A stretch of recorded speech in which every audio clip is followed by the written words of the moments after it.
Hi everyone, once again, good afternoon and hope you will be fine. मैं Sunil sir आप सबका स्वागत करता हूं Ramendra the art of understanding educational platform के जीएस फाउंडेशन कोर्स में।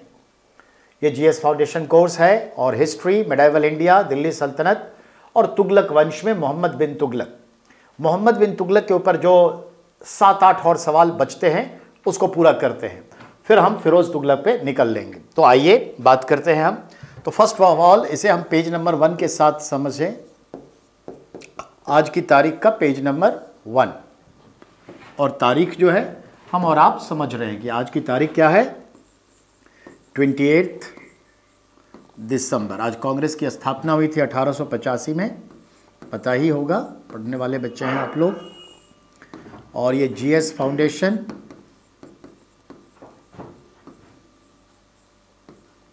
ये जीएस फाउंडेशन की क्लास है बाय सुनील सर।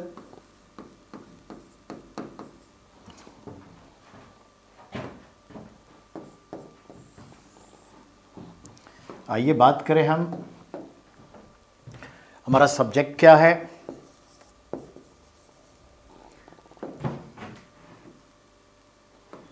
तो सब्जेक्ट है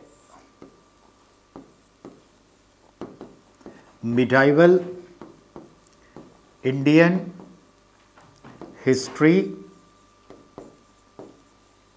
और इसमें हम लोग पढ़ रहे हैं दिल्ली सुल्तनत। और दिल्ली सुल्तनत में हमारा जो समय है, जैसा मालूम है, जो तीसरा वंश है, थर्ड वंश,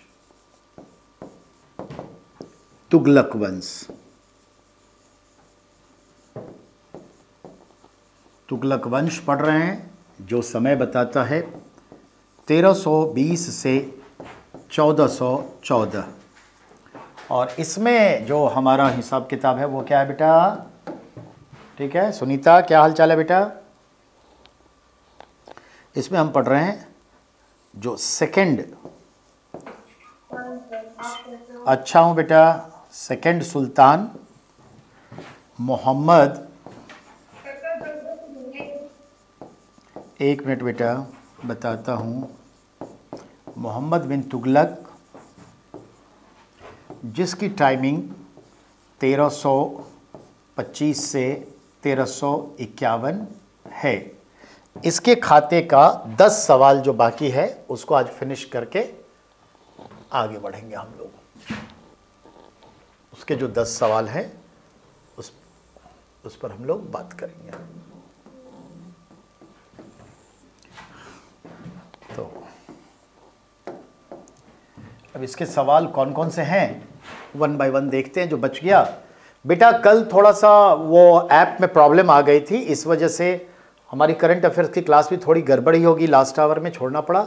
ऐप वाली क्लास में दिक्कत हुई, तो हमने जो है कल हिस्ट्री की क्लास ली, फिर ऐप थोड़ा गड़बड़ हो गया था तो हमने ज्योग्राफी की क्लास ली ही नहीं, क्योंकि हमने कहा कि नहीं, जब तक ठीक नहीं होगा उचित नहीं होगा, रिकॉर्डिंग में दिक्कत हो जाती है। तो यही बताया, ना करत अभ्यास भी नहीं हुआ।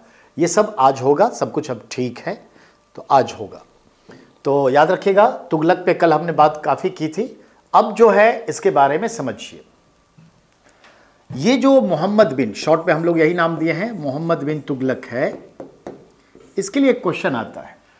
क्वेश्चन ये होगा, दिल्ली सुल्तनत का वह सुल्तान जिसके सिक्कों पर सुल्तान अल जिल्ली अल्लाह खुदा होता था। तो याद रखिए, एमबीटी के सिक्कों पर खुदा होता, खुदा मतलब डिपिक्टेड होता, ठीक है, डिपिक्टेड, क्या खुदा होता? तो ये खुदा होता जो मैं लिख रहा हूं,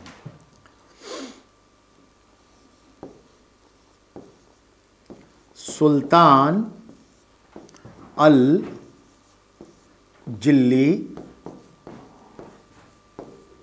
अल्लाह। जिल्ले अल्लाह भी लिख देगा, यानी अल्लाह की छाया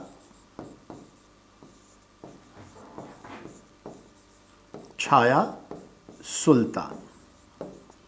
यह हॉट क्वेश्चन है, कई बार आ चुका है कि दिल्ली सल्तनत का वह सुल्तान कौन था जिसने सिक्के पर अपना टाइटल के तौर पर सुल्तान अल जिल्ली अल्लाह खुदवा रखा था, तो इसी के सिक्के पर होता। तो एक पॉइंट क्लियर। अब हम इसके समय में जो दूसरा पॉइंट देखें, उसकी जो खासियत है वो देखते हैं। नगरकोट का इसने विजय किया था 1337। नगरकोट विजय। बेटा ये नगरकोट विजय जो है हिमाचल प्रदेश में है। प्रदेश पहाड़ों में बहुत लूटपाट मचाया था। फिर हम देखते हैं तीसरे के संदर्भ में, तो कराचिल में इसने अभियान भेजा। हम देखते हैं कब, तो 1337 से 39 कराचिल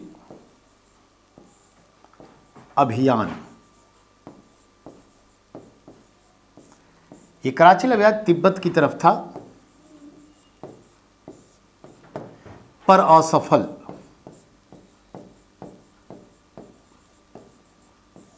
रहा, पर डिस्टर्ब इसने काफी किया। चौथा हम देखते हैं बेटा, तिगुन तुबर नाम का एक राजा था चीन का, उसने अपना दूत भेजा था इसके दरबार में 1341 में कि जो आपके अभियान से तिब्बत के क्षेत्र में जो बौद्ध धर्म से जुड़े मठ थे, मूर्तियां थी, वो ध्वस्त हो गई है, उसके पुनर्निर्माण की आज्ञा दे। ठीक है, आप ही का राज है, हम बौद्ध धर्मी देश हैं चीन, हम उसे पुनर्निर्मित करना चाहते हैं।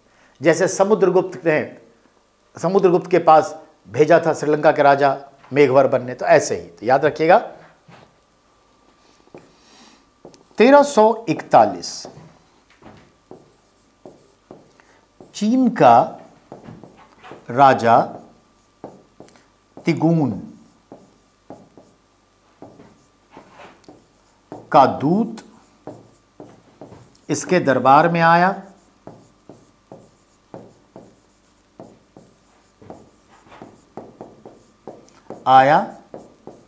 मकसद क्या था?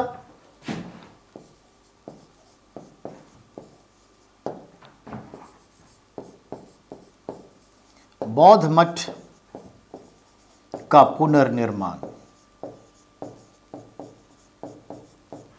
पुनर्निर्माण करना, यानी इजाजत लेना चाहता था, इजाजत के लिए। तो इजाजत के लिए आया था कि इजाजत दे तो हम ऐसा कर पाएंगे। तो ये ध्यान में रखना है। चलिए इसको ओके करिए तो बेटा, फिर हम अगले पेज पे चलेंगे। इसको ओके कर लीजिए।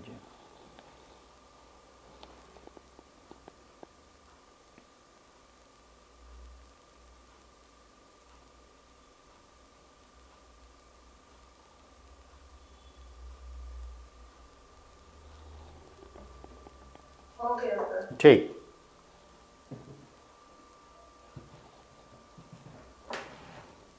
Page number 2।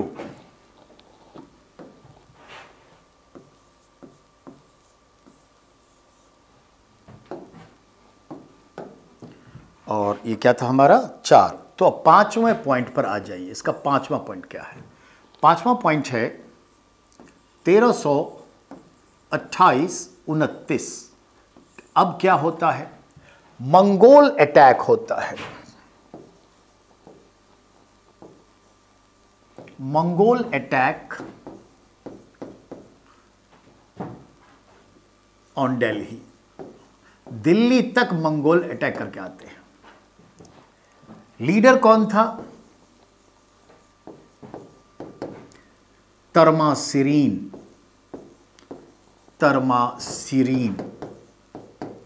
मालूम है कैसे भेजा? मोहम्मद बिन तुगलक पेड ब्राइब, इसलिए कैपिटल में लिखा हूं ब्राइब, यानी घूस देकर कहा कि चले जाओ भाई, जल्दी से छोड़ दो दिल्ली। लड़ाई नहीं किया, घूस देकर विदा किया। और इससे जो राजधानी का नुकसान हुआ तो जहांपनाह नगर दूसरा बनाया था, सड़ांध पैदा हो गया था, अकाल पड़ गया था, राजधानी में सड़ांध पैदा थी, ये सब चीजें कहलाता है। तो एक तो ये देखा। अब उसी तरह से एक छठे पे हम आएंगे। छठा क्या, बहुत इंपॉर्टेंट है, नो डाउट। बेटा ये समय है 1942 का, सॉरी 19 कहते हैं, सॉरी 1342, बहुत इंपॉर्टेंट है। आज के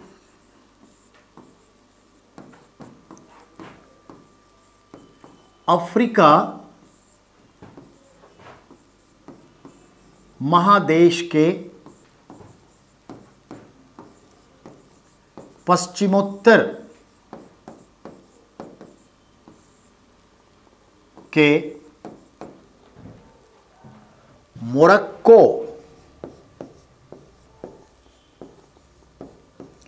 मोरक्को देश के तंजियर शहर का निवासी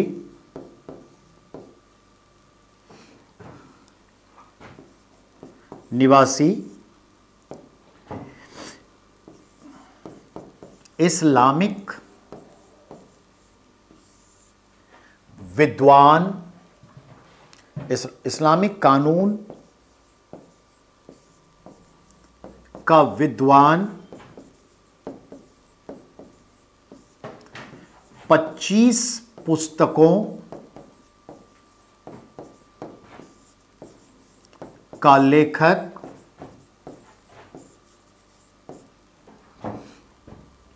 इब्ने बतूता, नाम तो सुना होगा।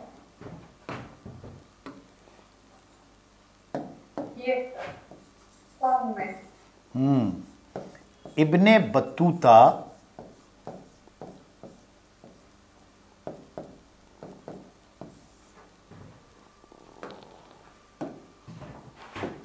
यानी इब्ने बतूता अपने 22 वर्षीय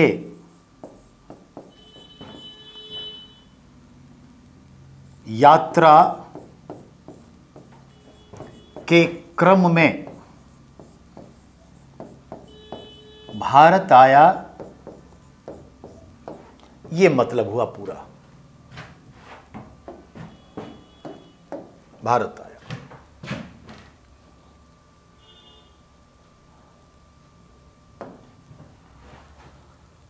सातवां पॉइंट इसी से होगा, इब्ने बतूता को मोहम्मद बिन तुगलक ने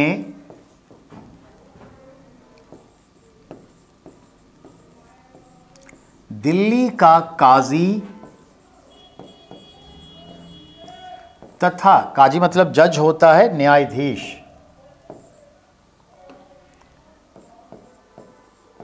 न्यायाधीश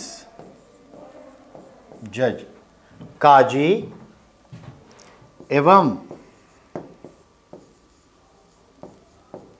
पुस्तकालय अध्यक्ष नियुक्त किया।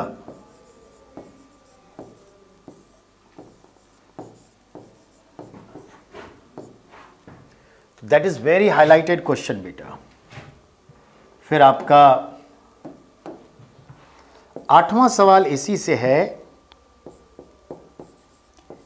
इब्ने बतूता को अपना दूत बनाकर चीन के राज दरबार में भेजा।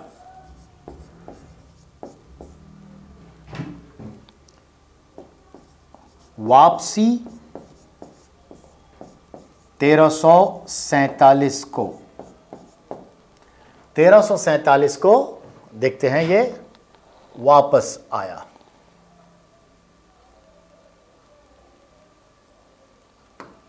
आया को वापसी 47 को। अब ध्यान देना है, मोहम्मद बिन तुगलक ने इसे जेल भी दिया, वह पुनः निकाला। तो पगला था ही ये। और 9वां, इब्न बतूता भारत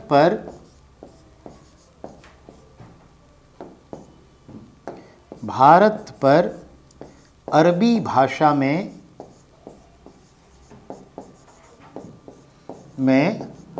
पुस्तक लिखी।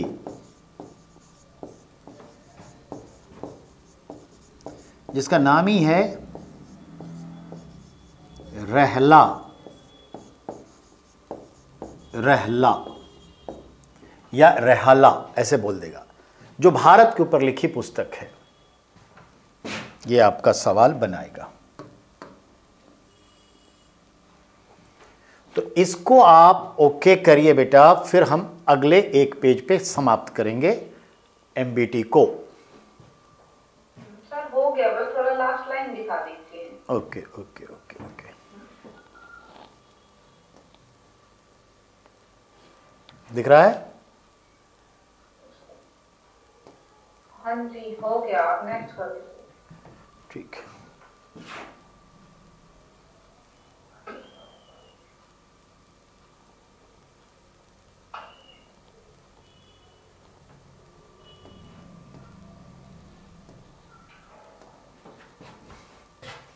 तो आपने ये चीज़ें समझ में आ गई कि इसके पास इतने सारे सवाल हैं और ये फिर वापस मोरक्को चला जाता है, back to Morocco, no doubt. अब आइए अगला सवाल, पेज 310।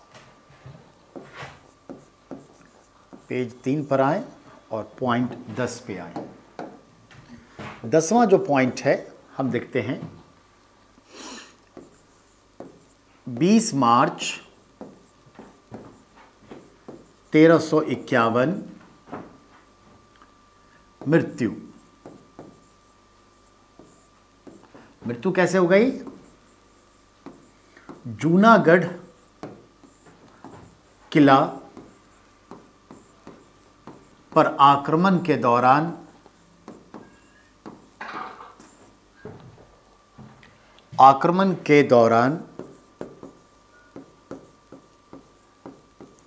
बीमार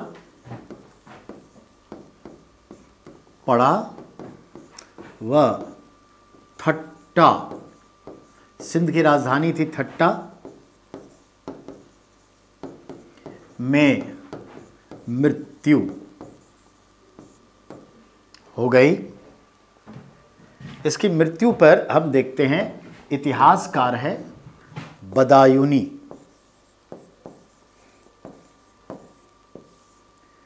बदायूनी इतिहासकार है, ये हिस्टोरियन है, इतिहासकार है इसके दरबार का। बदायूनी लिखता है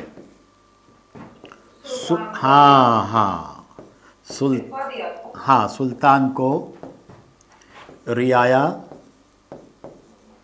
से व रियाया को सुल्तान से, रियाया को सुल्तान से मुक्ति मिल गई।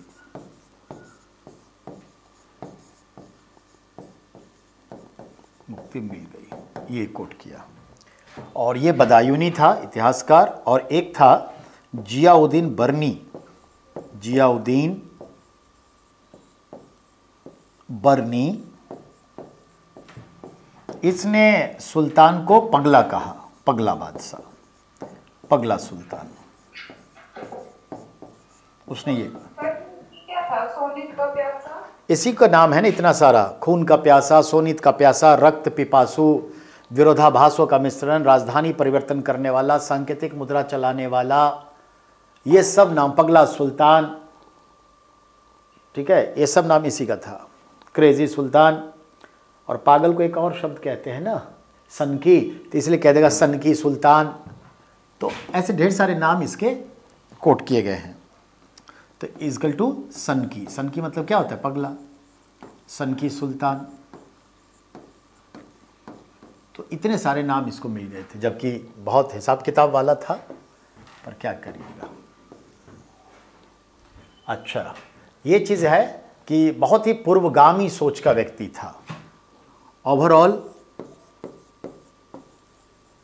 MBT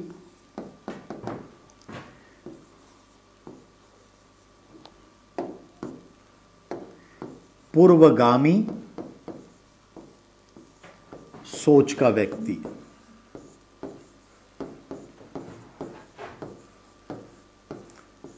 यानी अपने समय से, अपने समय से आगे का व्यक्ति था। चलिए, द एंड हो गया इसका, द एंड ऑफ MBT का एंड। इसको ओके करिए बेटा, फिर हम लोग फिरोज तुगलक पे चलेंगे। हो गया सर। ठीक।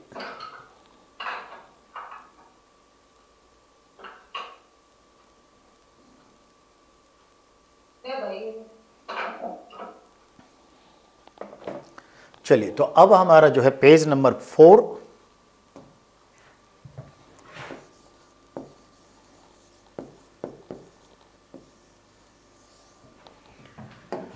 और हमारा जो अगला सुल्तान है उसकी बात करें। ये थर्ड होगा, सुल्तान, जिसका नाम है फिरोज शाह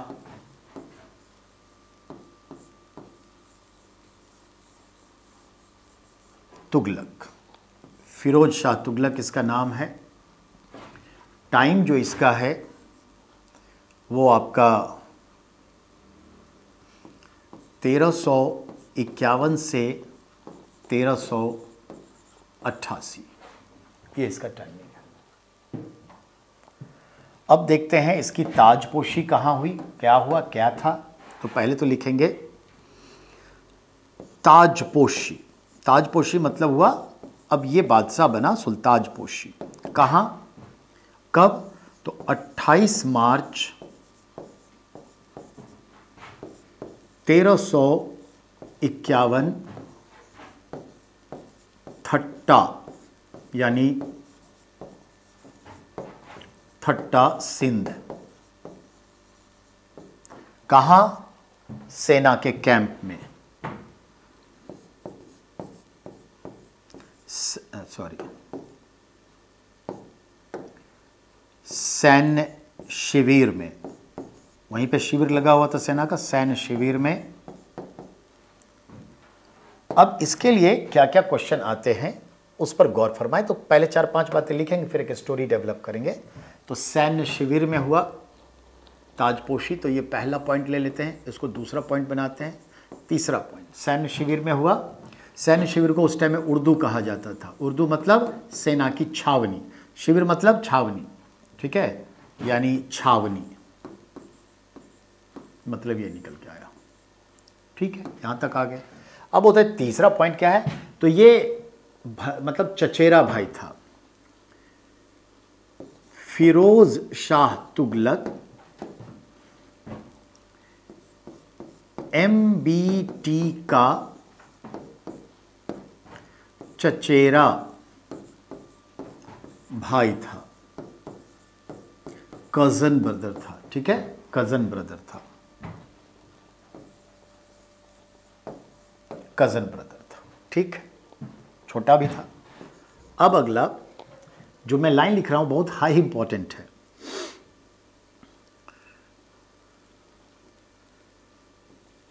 दिल्ली सुल्तनत का एकमात्र निर्वाचित यानी इलेक्टेड सुल्तान,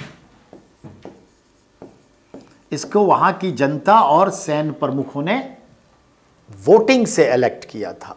तो एकमात्र इलेक्टेड में इसी का नाम आएगा। ये ध्यान में रखने की चीज है बेटा, सबका नाम नहीं आएगा। रजिया को तो समर्थन मिला जनता का, मुल्लाओं का समर्थन अलग चीज है, और बजाबते वोटिंग होके इलेक्टेड, तो इलेक्टेड में यही एकमात्र है। हॉट क्वेश्चन होता है। तो चलिए यहां तक तो आपने देख लिया कि ताजपोशी वगैरह कैसे क्या। तो याद रखिएगा इसके पिता का नाम था रजब, तो याद रखिएगा 5वां पॉइंट, फादर रजब, रजब था। मां मदर भट्टी राजा, भट्टी राजा सॉरी अलग से लिखते हैं, मदर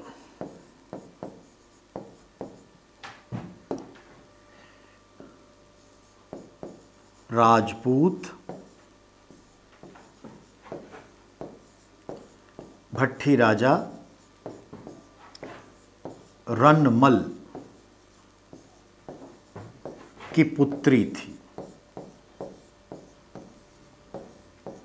कहने का मतलब है मोहम्मद बिन तुगलक को देखा, तुगलक ने देखा कि ये स्त्री बहुत सुंदर है, राजपूताना के भट्टी राजा के रनमल की बेटी थी, बहुत सुंदर थी, तो उसने अपने छोटे भाई रजब की शादी इसके साथ कर दी। उसी से फिरोज तुगलक जो है पैदा हुआ।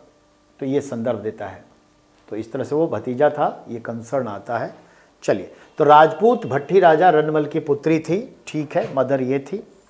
अब सवाल है छठा कि इसके बारे में क्या क्या लिखा जाएगा। बहुत सारी है कहानी, थोड़ा सा सुन लीजिए, सुनिएगा गौर से। मोहम्मद बिन तुगलक ने जो जो कार्य किए और जितनी असफलता हाथ लगी, जिससे एक अराजकता का माहौल बन गया, महंगाई भी बढ़ी, भ्रष्टाचार भी फैला, पतन भी विजयनगर और हस्तिनापुर क्या कहते हैं बहमनी हाथ से निकल गए। तो इन सब परिस्थितियों से सुल्तान के प्रति दिल्ली सल्तनत के आवाम का भरोसा उठ गया। जैसे बेटा यूपीए की सरकार 5 साल ठीक ठाक चली, अगले 5 साल में दिक्कत पैदा हुई, महंगाई चरम पे हुई, चीन से हारे, पाकिस्तान से हारे, कुछ नहीं हो रहा है, भ्रष्टाचार है, टेररिज्म अटैक हो रहा है, दुनिया में हमारा कोई पर्सनैलिटी नहीं है। और जिस तरह से मनमोहन सिंह 10 जनपद के गुलाम जैसे थे, राहुल की उल्टी सीधी बातें, तो इन सब से तंग आकर के हम लोग का भरोसा उठ गया। ऐसे में गुजरात का एक व्यक्ति आया, चाय वाला, और समय के साथ उसने एक नए सपने आंखें दिखाई, और इस तरह से हम कहा कि चलो एक अवसर है, एक नया विकल्प आया, देखते हैं, और फिर सरकार उनकी बन गई। ऐसे हालात में मोदी जी आए, तुरंत क्या किया, भ्रष्टाचार पे लगाम, तुरंत क्या किया, नई नई योजनाएं, स्मार्ट सिटी, ये सिटी वो सिटी, एग्रीकल्चर के क्षेत्र में, कंस्ट्रक्शन के क्षेत्र में। मंदी भी चल रही थी, 2008 की मंदी 2013 तक छाई हुई थी। तो बहुत सारे काम किए, स्पीड अप किया इकोनॉमी का जो चल रहा है। बेटा ऐसे ही आपको समझना है, फिरोज तुगलक ने दिल्ली सल्तनत के आवाम का विश्वास पाने के लिए सबसे पहले तो अपने बड़े भाई मोहम्मद बिन तुगलक की जो पॉलिसी थी, जो नीतियां थी, उस सब पॉलिसी को पलट दिया। जैसे मोदी जी ने कांग्रेस की तमाम पॉलिसीज को पलट दिया, यानी फ्लिप कर दिया, ये पॉलिसी ही खत्म। जितने कर्ज वगैरह चढ़े हुए थे आम जनता पर उलुल जुलुल, सारे कर्जे माफ कर दिए, फ्री हो जाओ। दो बातें। तीसरा इसने क्या किया कि शहर का देखा जाए तो विकास क्रम बहुत कम था, तो विकास कैसे चलेगा, तो उसने एक दो नहीं 300 शहरों के निर्माण शुरू कर दिए फिरोज तुगलक ने। मोदी जी ने 100 स्मार्ट सिटी, इसने 300 उस जमाने का स्मार्ट सिटी कह लीजिए, जो भी जैसे था, तो 300 नगरों के निर्माण में लोगों को लगा दिया। काम चल पड़ा, लोगों को रोजगार मिला, पैसे से आने जाने लगे। वो 300 में से कुछ की चर्चा हम करेंगे। ये 300 नगर निर्माण के तहत अगर देखा जाए तो हम देखते हैं कि अपने भाई जूना खां के नाम पे जौनपुर बसाया, गोमती नदी के किनारे, जो उत्तर प्रदेश में है। एक पॉइंट। हम देखते हैं हिसार ए फिरोजा, हरियाणा का ये शहर इसी का बसाया हुआ है, पूरा नाम है शहर का हिसार ए फिरोजा। तीसरा जो है हरियाणा में ही फतेहाबाद है डिस्ट्रिक्ट, तो फतेहाबाद इसी ने बसाया। पंजाब में जो फिरोजपुर है इसी ने बसाया, और आगरा के पास जो फिरोजाबाद है इसी ने बसाया। ऐसे 300 शहर भारत में जहां तक इसका हुकूमत थी बसाया। तो ये याद रखना है बेटा कि इसने शहरों का निर्माण पर जोर दिया, डेवलपमेंट का काम चल पड़ा। आइए अब किसानों के लिए एक तो बहुत सारे टैक्सेस खत्म कर दिया, और खास करके देखिए अलाउद्दीन खिलजी ने एक टैक्स लगाया था, घरी कर, हाउस टैक्स समाप्त, एग्जेम्प्टेड। चराई कर, ग्रेजिंग टैक्स समाप्त, अगर है भी तो टैक्स माफ, और ये टैक्स ही नहीं रहेगा। 24 टैक्स की जगह सिर्फ 4 टैक्स रखे, यानी 24 में से 20 समाप्त कर दिया, और भी टैक्स अब हुआ करते थे, और 4 को मेंटेन किया, और 5वां अपनी तरफ से टैक्स जोड़ेगा। तो 5 टैक्स इसके समय में, 4 की चर्चा हम इल्तुतमिश के समय कर दिए। 5वां जो है उस्र है, जो सिंचाई कर होते, वो भी हमने बता ही दिया था, जो मुसलमानों से उपज का 5% और गैर मुसलमान किसानों से उपज का 10% लेता। अगर आप सरकारी नहर जो बनाया है सिंचाई के लिए, उससे पानी लेते हैं खेतों के लिए, तो नहीं देना है। तो अब आइए, इसका मतलब है किसानों के लिए इसने क्या काम किया, तो सबसे पहले देखिए किसानों के लिए इसने एक काम किया कि 1200 से ज्यादा दिल्ली के आसपास फलों के बाग लगाए, तरह तरह के, खजूर है, तार है, अंगूर है, आम है, जो भी है, लीची, 1200 से ज्यादा बगीचे लगाए और चार्ट। और अलाउद्दीन के 30 बगीचे जो पुराने पड़ चुके थे उसको भी फिर से रिप्लांट किया। हॉट क्वेश्चन है ये सब जो मैं बता रहा हूं। अब आइए और क्या किया, सिंचाई के लिए 5 नहरों का निर्माण करवाया, जिसमें एक हिसार फिरोजा, जिसे हम कहते हैं क्या, अपर यमुना नहर। तो अपर यमुना, लोअर यमुना, अपर गंगा, लोअर गंगा, 4 नहर, तो यही एक कहीं नहर है। तो 5 नहरों का निर्माण किया। इस नहर से अगर आप सिंचाई के लिए पानी लेते हैं तो आपको जो टैक्स देना है उसको उस्र कहते थे। तो नहरों का निर्माण, 1200 बगीचे, और क्या किया बेटा, इसने जो है जनता को राहत देने के लिए एक दान पुण्य वाला विभाग स्थापित किया, जिसको कहते हैं दीवान ए खारिज, सॉरी खारिज कहते हैं खैरात। खैरात मतलब क्या होता है, कोई चीज फ्री में बांटना, निःशुल्क। तो दीवान ए खैरात, दान विभाग की स्थापना की, गरीबों वगैरह के कल्याण के लिए काम करते रहो। तो लोग का आस्था बढ़ गया कि भाई ये सरकार कर रहे, देखते बिजली फ्री में, बस का टिकट पिंक वाला, पानी 20,000 लीटर तक फ्री, और ऐसी ढेर सारी चीज़ें। तो देखते हैं, लगता है कि हाँ केजरीवाल काम कर रहा है, तो ऐसे ही अपना काम किया। ठीक है, और क्या किया, तो बेटा लोगों को रोजगार लगे, फैक्ट्री वैक्ट्री चले, उद्योग धंधे चले, उस ख्याल से देखिए इसने 1,80,000 गुलाम भर्ती किए, स्लेव। उसके अपने थे 1,80,000 गुलाम। इनमें से 50,000 गुलामों को अपनी फैक्ट्री में काम करवाता, उस जमाने के हिसाब का जो फैक्ट्री था, तो फैक्ट्री में लगा दिया। उससे उत्पादन होता, बेचा जाता, सरकार की अपनी पर्सनल इनकम होती, तो गुलामों से इस्तेमाल करता। बाकी गुलाम और काम सब कर रहे हैं। फिरोज तुगलक ने देखा आपने 300 से ज्यादा शहर, 1200 से ज्यादा बगीचे, और फिर अभी आपने देखा नहरों का निर्माण किया, 1,80,000 गुलाम, और इस गुलाम को मेंटेन करने के लिए एक मिनिस्ट्री बनाया, दीवान ए बंदगान। अब मुल्लाओं को खुश करने के लिए अब ब्राह्मणों पर भी जजिया टैक्स लगा दिया, कि अब जजिया ब्राह्मण भी देगा, उसका कोई विशेषाधिकार नहीं। और इस्लाम के बच्चों को खुश करने के लिए कहा कि आज से तुम अब यात्रा करो मक्का का सरकारी पैसे पर। तो पहली बार भारत में गवर्नमेंट का पैसा पर मक्का की यात्रा की शुरुआत हुई, जिसे 2018 में सुप्रीम कोर्ट के आज्ञा थी 2012 में मनमोहन सिंह के समय कि 2022 तक सरकारी पैसा जो दिया जाता है मक्का के शहर के लिए उसको खत्म किया जाए, क्योंकि संविधान कहता है कि जनता के दिए गए टैक्स के पैसे से कोई विशेष धार्मिक कार्य नहीं होगा। तो मनमोहन सिंह तो नहीं किए, लेकिन मोदी जी क्या करेंगे, 18 को अपने आप बंद हो गया। तो देखा, फिरोज तुगलक ने सरकारी धन पर मक्का की सैर की शुरुआत की सब्सिडी पर, जो 2018 में आके बंद हुआ। बेटा सोचिए जरा इतिहास क्या है। तो ये भी काम किया।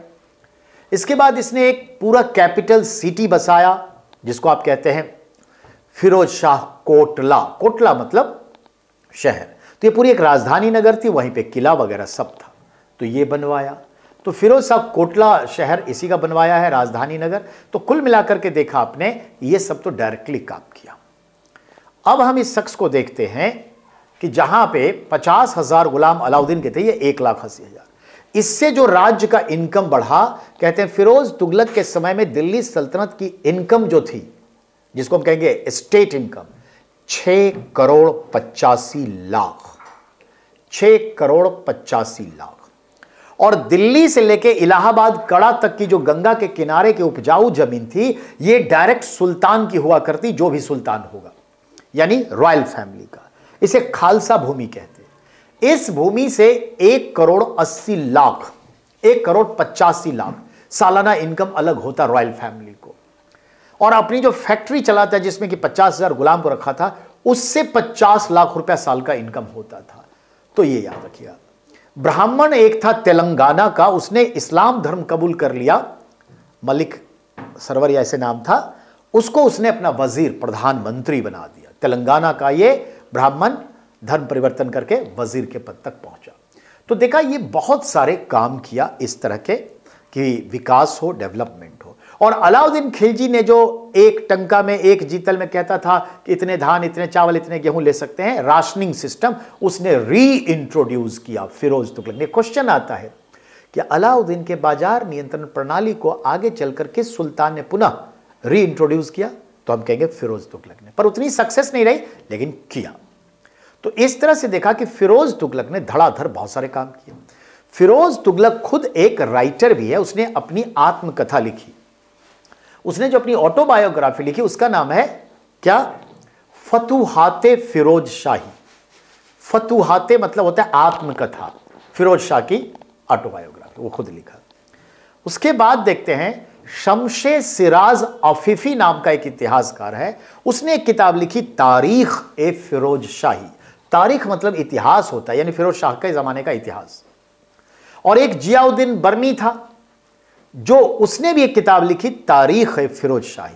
तो 2 तारीख ए फिरोज शाही है, 2 अलग राइटर ने लिखा है, दोनों वॉल्यूम 1 वॉल्यूम 2 ऐसा नहीं है, दोनों सेपरेट किताब है, नाम एक राइटर 2। इसलिए जब आपका कभी टेबल में आएगा, यूपीएससी में आया हुआ है, तो 2 बार लिखेगा, 2 बार 2 अलग राइटर होंगे, आप कंफ्यूज कर जाइएगा कौन, तो मायने रखता है, तो याद रखना है। तो ये देखा आपने, किताबें लिखी गई उसके जमाने में। तो कुल मिलाकर के इतने सारे सवालों के लिए पहले तो इनको हम लिख लें, नहीं तो छूट जाएगा। तो ये था आपका फिरोज शाह तुगलक। आइए, ओ तेरी, तो ये भी गायब हो गया।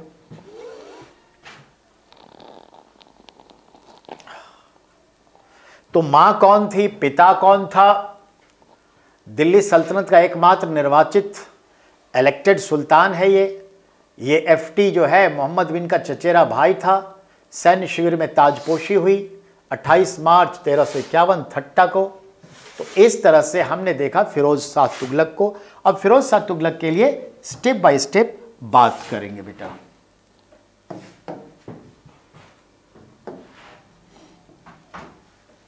पहली कड़ी में आइए,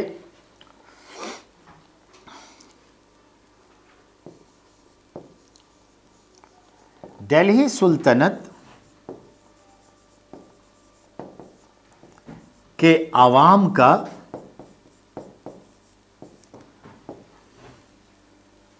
का शासन में पुनः विश्वास बनाए रखने के लिए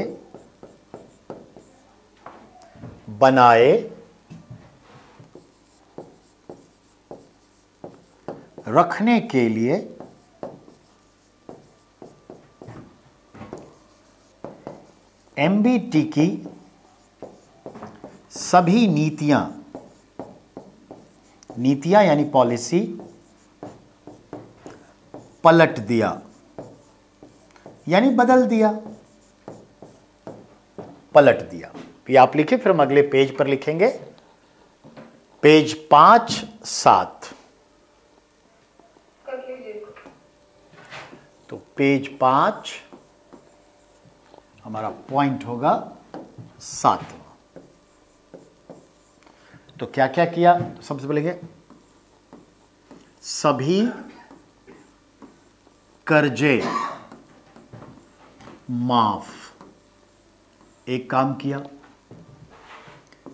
8वां पॉइंट क्या किया? नहीं, कर्जे माफ, तो फिर आगे क्या किया था बेटा? 24 करों में से 20 समाप्त, रिमेन ओनली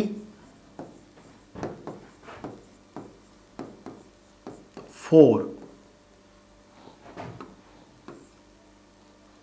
रिमेन ओनली 4, सिर्फ 4 बनाए रखा। और वो 4 कौन थे आपको मालूम है? खुम्स, खराज, जकात एवं जजिया, मालूम ही है। 9वां, 5th टैक्स एडेड।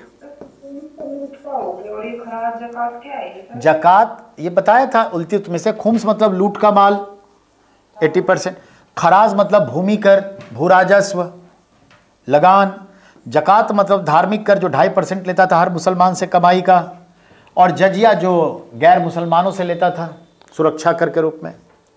इल्तुतमिश वाला पलटिएगा तो उसमें सब है। 5th टैक्स एडेड कॉल्ड उस्र, उस्र।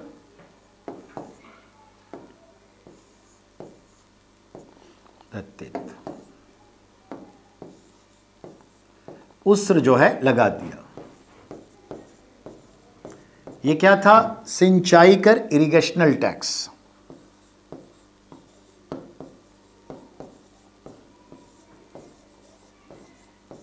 सिंचाई कर, इरिगेशनल टैक्स, तो ये ध्यान में रखेंगे। मालूम ही है, बताया था।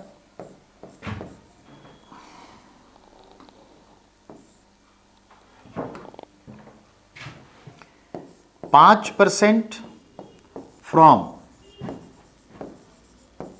मुस्लिम farmer, 10% from non Muslim farmers, यही रेट था। अब आइए 9वें के बाद 10वां, दीवान ए खैरात विभाग स्थापना यानी स्थापित किया। ये कैसा था? दान विभाग, गरीबों के लिए दानवान दिया जाता। तो ये चीजें हो गई। 11वां, मुशरफी ए ममालिक, मुस्तफ़ी ए ममालिक, यानी मुशरफी ए ममालिक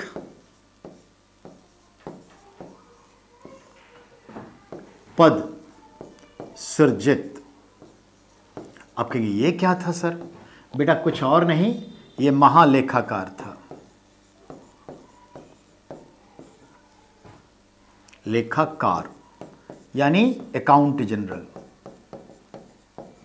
अकाउंटेंट जनरल। जैसे आप CAG बोलेंगे ना, आज की तारीख में क्या बोलेंगे? CAG। और 12वां पोस्ट भी क्रिएट हुआ, मुस्तफी।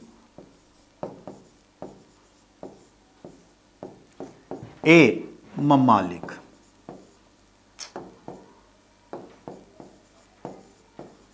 इसका अर्थ क्या हुआ? अकाउंटेंट, यानी लेखाकार। इसमें शब्द नहीं लगा महा, लेखाकार।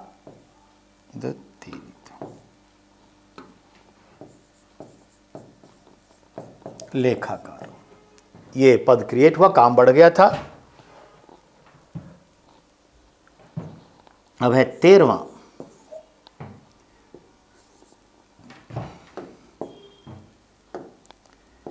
पांच बड़े सिंचाई नहरों का निर्माण किया। Irrigational canal.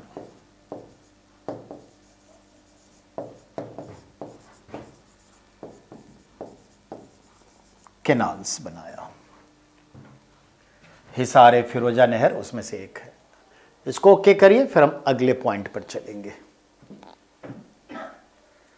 पेज 6-14।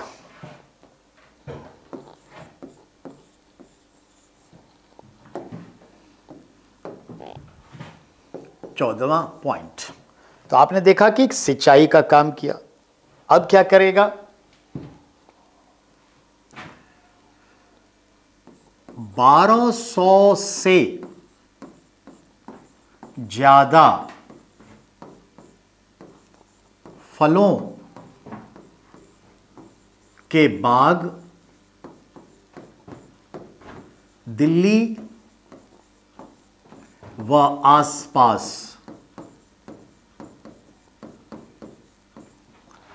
लगवाए। और जैसे मैंने कहा, अलाउद्दीन के 50 बाग को रिप्लांट भी किया। तो ये चीज है, प्लांटेशन ऑफ ऑर्चार्ड। फल की कीमत इतने सस्ते हो गए, ये भी सवाल पूछा गया था किसके समय में, क्योंकि बहुत ज़्यादा हो गया था। अभी देखिए अमरूद का कितना ढेर आ गया। अभी 150 रुपये अमरूद खरीद रहे थे, वो थाई अमरूद, फिर 100 रुपये पे आ गया, फिर 80 पे बेचने लगा। और जैसे ही बनारसी लताम इलाहाबादी आया, देखिए 30-40 रुपये बढ़िया क्वालिटी का अमरूद मिल रहा है। तो याद रखिएगा, 1200 बगीचे ये लगवाया। फिर अब क्या किया तो हम देखेंगे, अलाउद्दीन खिलजी के द्वारा लगाया गया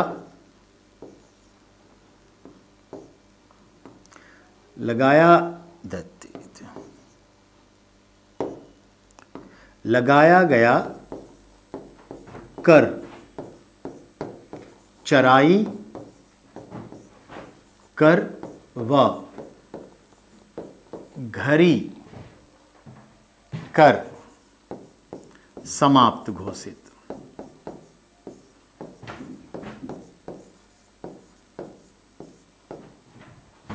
सोलहवां, परंतु जजिया कर अब ब्राह्मणों पर भी अधिरोपित, यानी लगाना हुआ। तो ब्राह्मणों पर भी अब ये जजिया कर अधिरोपित कर दिया। अब आइए 17वें पॉइंट पर खेलें। अब क्या करता है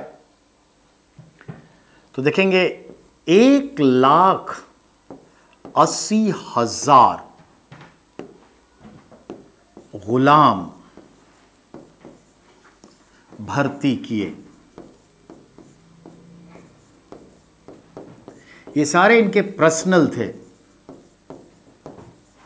स्लेव, यानी इनके निजी गुलाम थे, निजी गुलाम।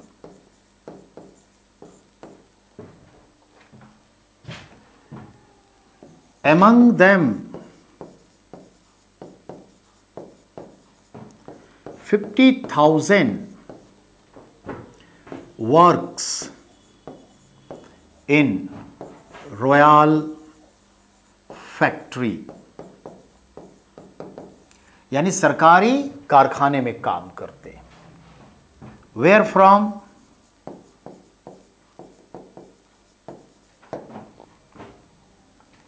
अच्छा वेयर फ्रॉम तो हटा दीजिए। 18वां, फॉर स्लेव्स अ डिपार्टमेंट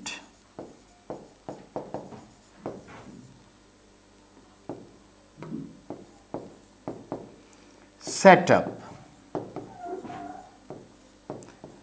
दीवान ए बंदगान, बंदा, बंदा मतलब गुलाम, तो इसने दीवान ए बंदगान स्थापित किया।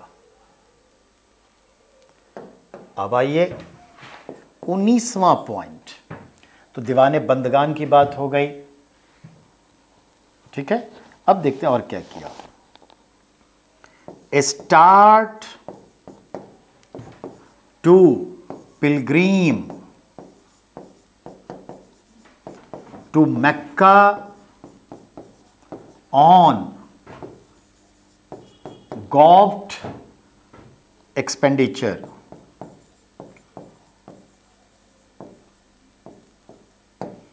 that recently closed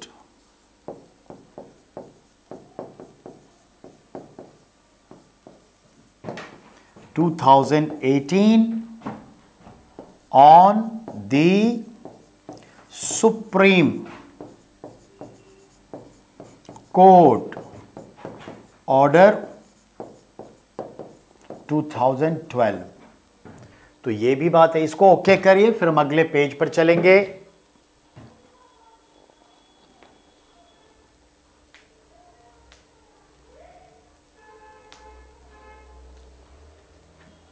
Sachin sir, either write or dedicate in English, dictate in English। बेटा चिंता मत करिए, लिखिए।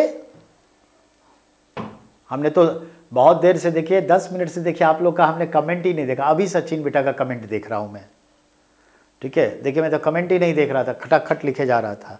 चलिए तो ये लिखिए बेटा पहले, तो 6 के बाद 6:20 पे बात करें, 7:20 पे, तो पेज हमारा 7 और पॉइंट हमारा है 20वां। आइए अब 20वें पॉइंट पर क्या देखें, तो हमने 19वें पे ये सब देखा कि ये क्या काम किया। अब अगला जो है हमारा, मोर देन 300 सिटीज और टाउनशिप डेवलप्ड, जो बताया था 300 से ज्यादा शहर बसाए।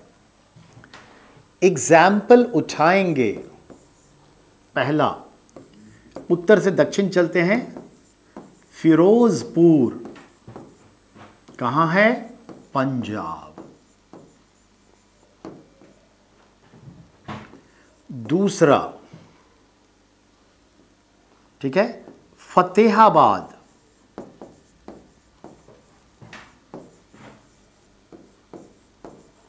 हरियाणा।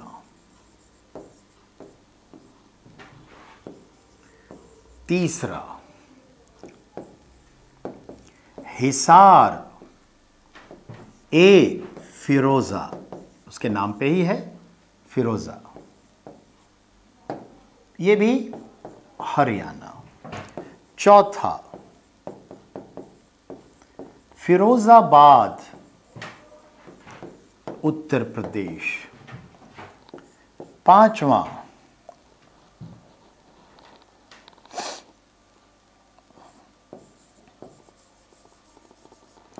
जौनपुर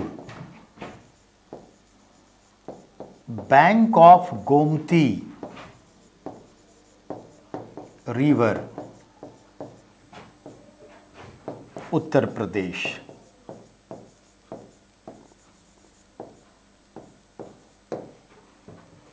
और इसे हम देखें,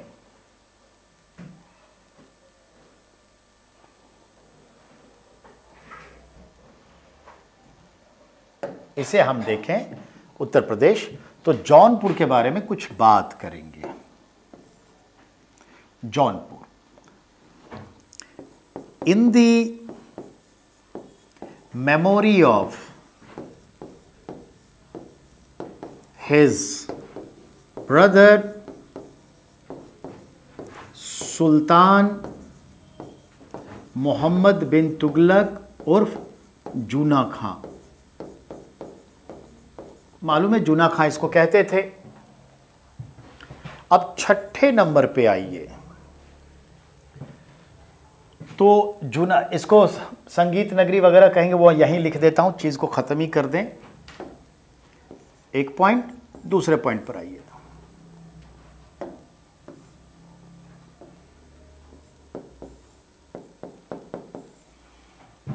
लेटर ऑन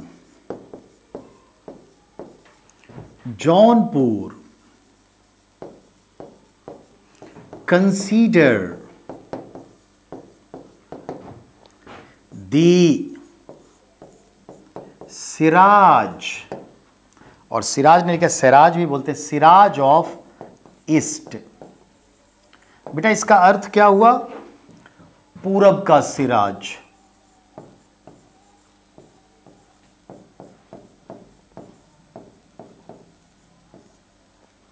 पूरब नहीं लिखेगा तो भारत का Siraj, the Siraj of east,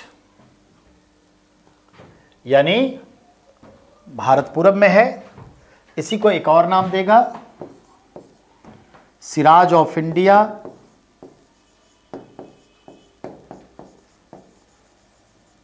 इसी का नाम देगा और म्यूजिक सिटी ऑफ इंडिया,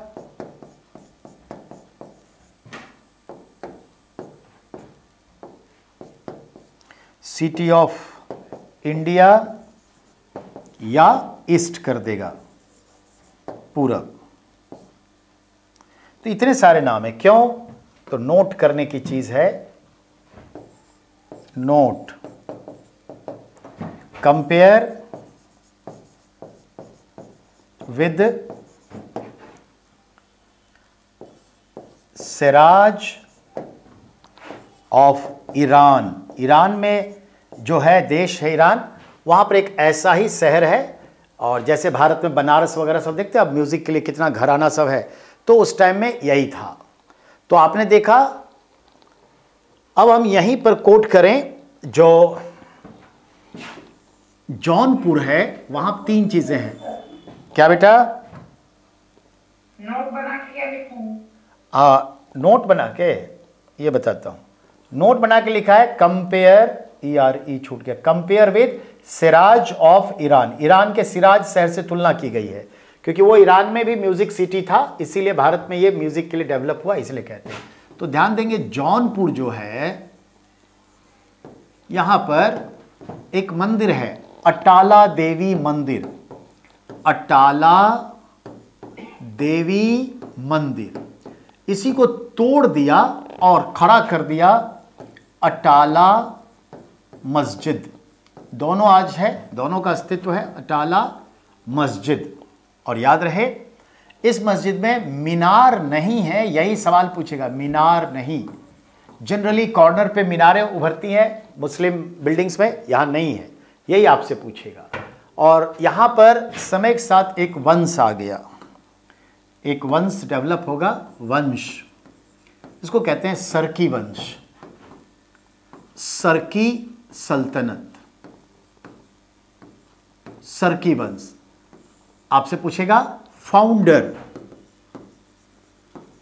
तो सरकी वंश का फाउंडर बोलेंगे हुसैन शाह शर्की। इतना तो जौनपुर के लिए सवाल बनता है और आता है। तो जौनपुर के बारे में लिख के खत्म करिए, और शहर का खेल खत्म कर दिया। अब अगले खेल पे चलेंगे, इनके बुक्स के बारे में देखते हैं जरा। Page number 821। क्या बेटा? हुसैन शाह सर्की। SAR भी लेगा, SH भी डाल सकता है। तो 721 पेज नंबर 7 है और पॉइंट हमारा 21 है। तो क्या आएगा? तो देखेंगे, फिरोज शाह हटा दीजिए, फिरोज तुगलक की अपनी ऑटोबायोग्राफी है।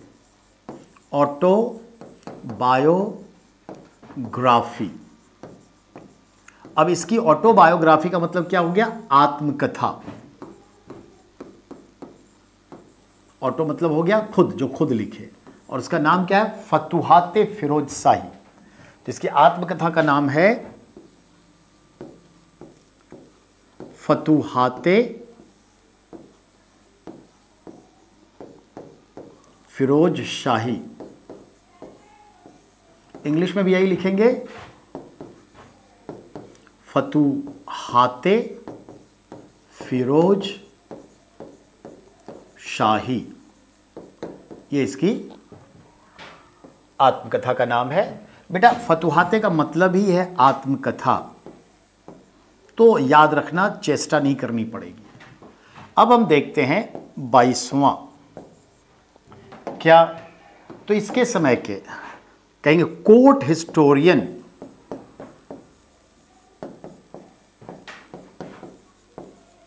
wrote a book,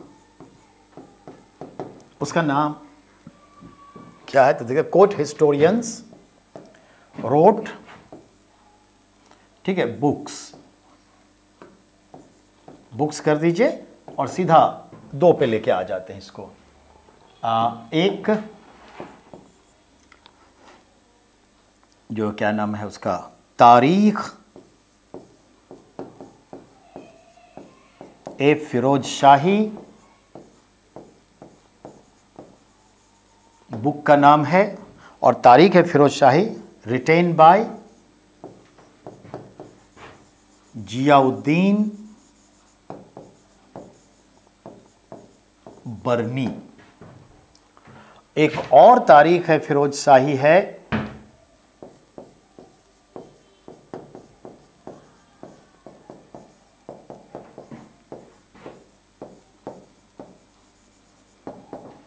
bye Shams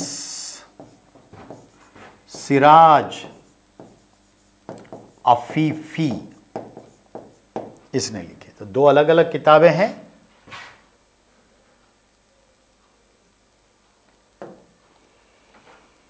तो आपने देखा कि इसने क्या क्या काम किया, सारे आपके सामने में लगभग आ गए। 23वें पे सवाल करें और इसके साथ इसको फिनिश करें। हाँ, टाइम हो गया है। 23वां सवाल जो है बेटा, अच्छा ये तो बता ही दिया था, सब्सिडी देना हज के लिए कर दिया था, तो कोई बात ही नहीं है। हाँ, अब एक बच गया। Firoz Tughlaq reintroduced market system, I mean market control system of Alauddin Khalji. Alauddin Khalji वाले मार्केट सिस्टम को इंट्रोड्यूस किया। अब बेटा इसने और क्या किया? इसने 2 सिक्के इंट्रोड्यूस किए, ठीक है। Introduced 2 small coins. एक का नाम बेटा अद्धी और दूसरे का नाम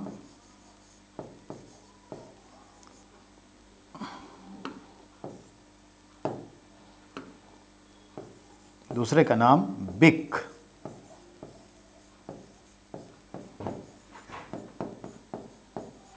छोटे मूल्य के सिक्के थे, अद्धी और बिक, दो सिक्के भी इसने इंट्रोड्यूस किए। तो फिरोज तुगलक को यहीं पर फिनिश्ड करिए और खत्म किया जाए। कल की क्लास में सैयद वंश पूरा हो जाएगा, बहुत छोटा है और हमारी कोशिश होगी भले 1 घंटा लग जाए पूरा का पूरा। दिल्ली सल्तनत कल फिनिश करेंगे राजाओं का। अब दिल्ली सल्तनत के ऊपर कुछ किताबें होंगी, कुछ वास्तुकला होंगी, उसको अगले दिन। तो दिल्ली सल्तनत आपका इसी वीक में कल परसों 2 दिन यानी हाँ फ्राइडे तो फिनिश्ड हो जाएगा। फिर हम मुगल में हाथ लगाएंगे। तो 1 वीक तो मुगल चलेगा ही, उससे कम में होता ही नहीं है।